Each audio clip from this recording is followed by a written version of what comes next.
ಮೂಡಾ ಹಗರಣದಲ್ಲಿ ಪ್ರಾಸಿಕ್ಯೂಷನ್ ವಿಷಯವಾಗಿ ಹೈಕೋರ್ಟ್ನಲ್ಲಿ ಹೈ ವೋಲ್ಟೇಜ್ ಪ್ರತಿವಾದ ಈ ಸದ್ಯಕ್ಕೆ ನಡೀತಾ ಇದೆ. ಇಲ್ಲಿ ಮೂಡಾ ಹಗರಣದಲ್ಲಿ ಅಕ್ರಮ ಆಗಿದೆ ಅಂತ ಸರ್ಕಾರನೇ ಒಪ್ಕೊಂಡಿದೆ. ಅದಕ್ಕೋಸ್ಕರನೇ ತನಿಖೆಗೆ ಒಂದು ಸಮಿತಿಯನ್ನ ರಚನೆ ಮಾಡಿದೆ.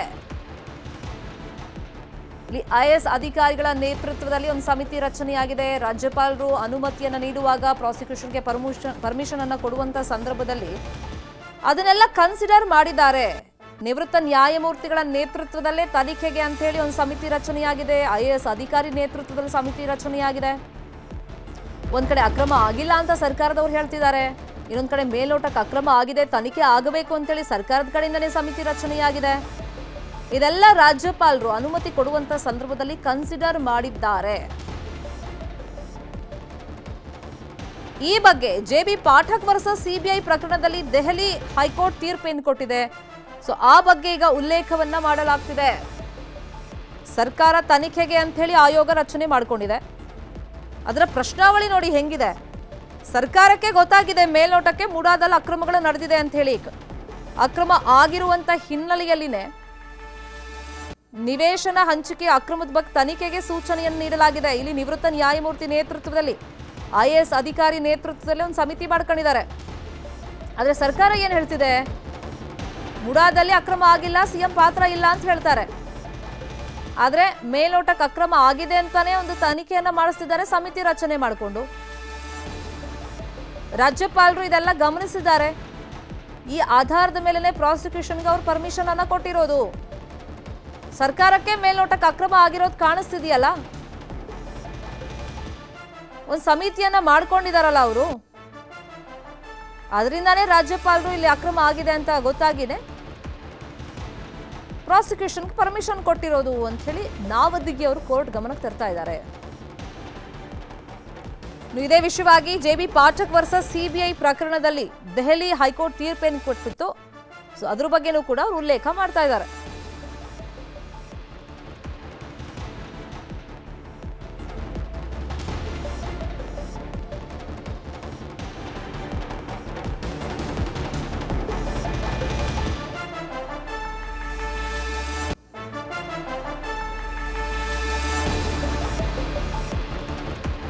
ಮೂಡಾದಲ್ಲಿ ಅಕ್ರಮನೇ ನಡೆದಿಲ್ಲ ಅಂತ ಹೇಳಿದ ಮೇಲೆ ಇವ್ರು ಯಾಕೆ ಸಮಿತಿ ರಚನೆ ಮಾಡಿಕೊಂಡ್ರು?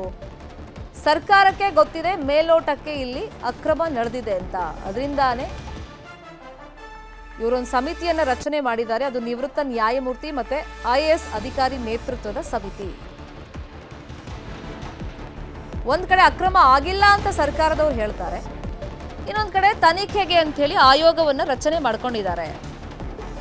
ರಾಜ್ಯಪಾಲರು ಇದನ್ನೆಲ್ಲ ಗಮನಿಸಿನೇ ಅಲ್ವಾ ಪ್ರಾಸಿಕ್ಯೂಷನ್ಗೆ ಪರ್ಮಿಷನ್ ಕೊಟ್ಟಿರೋದು.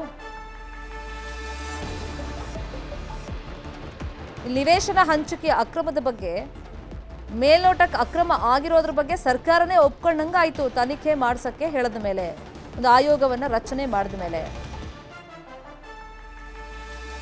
ಅಕ್ರಮ ಆಗಿಲ್ಲ ಅಂತ ಸರ್ಕಾರನೇ ಹೇಳಿ ತನಿಖೆಗೆ ಆಯೋಗ ರಚನೆ ಮಾಡಿದೆ ಅಂದ್ರೆ ಅದರ ಪ್ರಶ್ನಾವಳಿ ನೋಡಿ ಹೇಗಿದೆ ಅಂತ ಹೇಳಿ ಸರ್ಕಾರದ ಬಗ್ಗೆ ಈಗ ನಾವದಿಗೆಯವರು ಪ್ರಶ್ನೆಯನ್ನ ಎತ್ತಿದ್ದಾರೆ.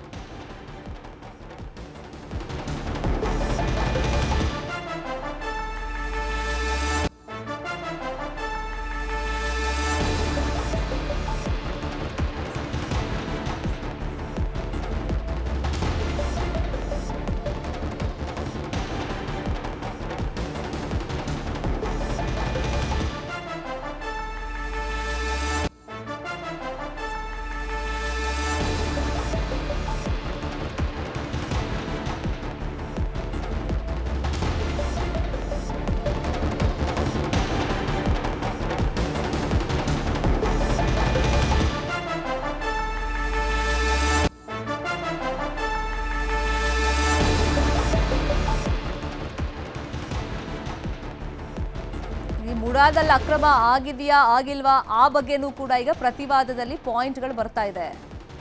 ಸರ್ಕಾರ ಒಂದ್ ಕಡೆ ಮೂಡಾದಲ್ಲಿ ಅಕ್ರಮನೇ ನಡೆದಿಲ್ಲ ಅಂತ ಹೇಳುತ್ತೆ, ಇನ್ನೊಂದ್ ಕಡೆ ಮೇಲ್ನೋಟಕ್ಕೆ ಅಕ್ರಮ ಆಗಿದೆ, ಈ ನಿವೇಶನ ಹಂಚಿಕೆಯಲ್ಲಿ ಅಕ್ರಮ ನಡೆದಿದೆ ಅಂತ ಹೇಳಿ ಸಮಿತಿಯನ್ನ ಸರ್ಕಾರನೇ ರಚನೆ ಮಾಡಿದೆ, ತನಿಖೆಗೆ ಆದೇಶವನ್ನ ಕೊಟ್ಟಿದೆ. ನಿವೃತ್ತ ನ್ಯಾಯಮೂರ್ತಿ ನೇತೃತ್ವದಲ್ಲಿ ಐಎಎಸ್ ಅಧಿಕಾರಿ ನೇತೃತ್ವದಲ್ಲಿ ಸಮಿತಿ ರಚನೆಯನ್ನ ಮಾಡಿರೋದು ಸರ್ಕಾರನೇ. ಇದನ್ನ ರಾಜ್ಯಪಾಲರು ಪರಿಗಣಿಸಿದ್ದಾರೆ ಪ್ರಾಸಿಕ್ಯೂಷನ್ಗೆ ಅನುಮತಿ ಕೊಡುವಂತ ಸಂದರ್ಭದಲ್ಲಿ. ರಾಜ್ಯಪಾಲರು ವಿವೇಚನೆ ಬಳಸಿಲ್ಲ, ವರದಿ ನೋಡಿಲ್ಲ,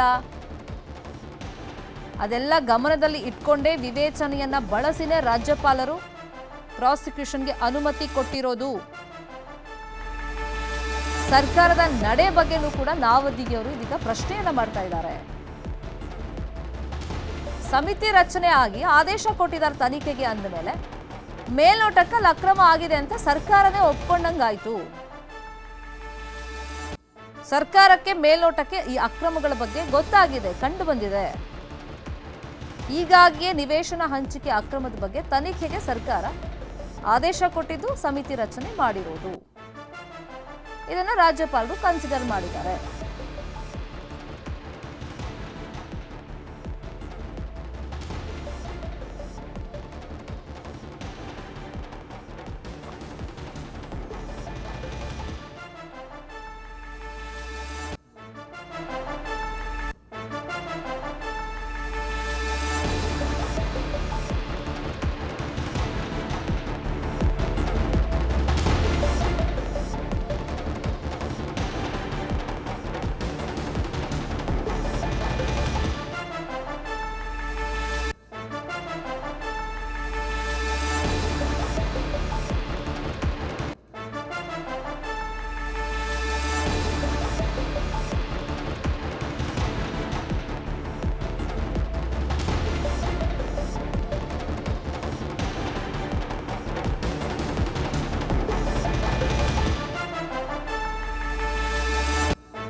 ರಾಜ್ಯಪಾಲರು ಇಲ್ಲಿ ಕಾರ್ಯವಿಧಾನವನ್ನೇ ಅನುಸರಿಸಿದ್ದಾರೆ. ಗವರ್ನರ್ ವಿವೇಚನೆ ಬಳಸಿಲ್ಲ ಅಂತ ಏನು ಆರೋಪಗಳನ್ನ ಮಾಡಲಾಗಿತ್ತು, ಆ ತರ ಹೇಳಕ್ಕಾಗಲ್ಲ. ರಾಜ್ಯಪಾಲರ ನಿರ್ಣಯವನ್ನ ಸಮರ್ಥನೆ ಮಾಡ್ಕೊಳ್ತಾ ಇದ್ದಾರೆ ಇಲ್ಲಿ ನಾವದ್ಗಿ ಅವರು. ಟಾಡಾ ಪ್ರಕರಣದಲ್ಲೂ ಕೂಡ ಕೇಸ್ ಹಾಕೋ ಮುನ್ನ ಪೂರ್ವಾನುಮತಿ ಬೇಕಿತ್ತು, ಮೌಖಿಕ ಅನುಮತಿ ಸಾಕು ಅಂತ ಹೇಳಿ ಸುಪ್ರೀಂ ಕೋರ್ಟೇ ಹೇಳಿದೆ. ಹಲವು ಪ್ರಕರಣಗಳಲ್ಲಿ ಅನುಮತಿ ಪರವಾದಂತ ತೀರ್ಪುಗಳಿದೆ.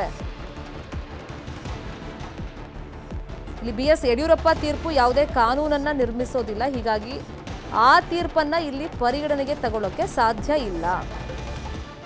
ಆ ಟೈಮ್ನಲ್ಲಿ ಸಚಿವ ಸಂಪುಟ ನೀಡಿದ್ದ ಸೂಚನೆಯನ್ನ ರಾಜ್ಯಪಾಲರು ಉಲ್ಲೇಖ ಮಾಡಿರಲಿಲ್ಲ. ಹೀಗಾಗಿ ವಿಭಾಗೀಯ ಪೀಠ ಅದನ್ನು ರಾಜ್ಯಪಾಲರ ಮರು ಪರಿಶೀಲನೆಗೆ ಸೂಚನೆಯನ್ನ ಕೊಟ್ಟಿತ್ತು.